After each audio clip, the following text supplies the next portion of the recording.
अडचणी निर्माण झाल्या होत्या. खरं तर कोरेगाव शहराला क्षमतेने पाणी पुरवठा होण्यासाठी 125 HP चा नवीन पंप नगरपालिकेने खरेदी केलेला आहे. तो बसवण्यासाठी एक दिवस गेला आणि काल लाईटचा घोटाळा झाला. त्याबद्दल प्रथमतः तुमची मी सर्वांची दिलगिरी व्यक्त करतो.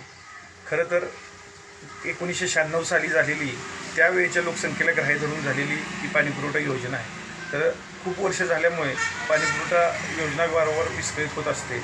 म्हणून हे ग्राह्य धरूनच आमदार महेशदादा शिंदेसाहेबांनी 67 कोटी रुपयाची नवीन पाणीपुरवठा योजना 24/7 ही तुम्हाला 24 तास पाणी उपलब्ध होणार अशा पद्धतीची पाणीपुरवठा नवीन योजना साहेबांच्या माध्यमातून त्याचं काम सुरू झालेलं आहे. 7 ते 8 महिन्यामध्ये ही पाणीपुरवठा योजना पूर्णत्वास येईल. त्यानंतर कधीही कोरेगाव शहराला भविष्यामध्ये पाणी कमी पडणार नाही.